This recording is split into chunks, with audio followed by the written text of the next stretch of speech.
રામ મંદિર પ્રાણ પ્રતિષ્ઠા મહોત્સવનું મેગા કવરેજ એબીપી અસ્મિતા ઉપર તમે જોઈ શકશો। આ દ્રશ્ય તમે જોઈ શકો છો, સરયુ નદીના કિનારે રામ રાજ્ય, આ પ્રમાણેનું કવરેજ છે એ મેગા કવરેજ એબીપી અસ્મિતા ઉપર બતાવવામાં આવશે। આ દ્રશ્ય તમે જોઈ શકો છો, સરયુ નદીના કિનારા ઉપર એબીપી અસ્મિતાનો આ સેટઅપ પરથી આખા દિવસ દરમિયાન જે પ્રસંગો આવશે એ તમામ પ્રસંગોને પ્રદર્શિત કરવામાં આવશે। આ દ્રશ્ય તમે જોઈ શકો છો, સરયુ નદીના કિનારા ઉપર આ રીતે સરયુ નદી વહેતી છે અને આ સેટઅપ લગાવવામાં આવ્યો છે સરયુ નદીના કિનારે।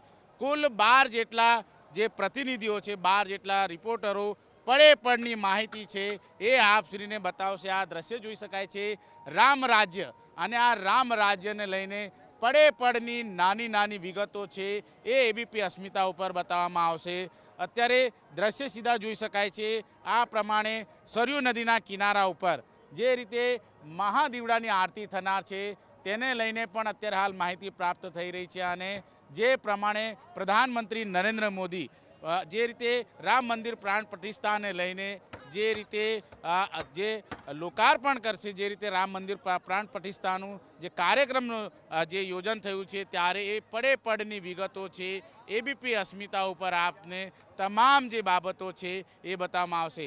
જે અલગ અલગ 10 થી 12 જેટલા લોકેશન હશે અને તમામ લોકેશન પરથી એબીપી અસ્મિતા છે એ પડે પડની વિગતો છે એ બતાવશે। અને આ એબીપી અસ્મિતાનો સેટઅપ છે જ્યાંથી લાઈવ પ્રસારણ કરવામાં આવશે। તમામ 12 પ્રતિનિધિઓ તમને રામ મંદિર પ્રાણ પ્રતિષ્ઠા મહોત્સવને લઈને માહિતી આપશે।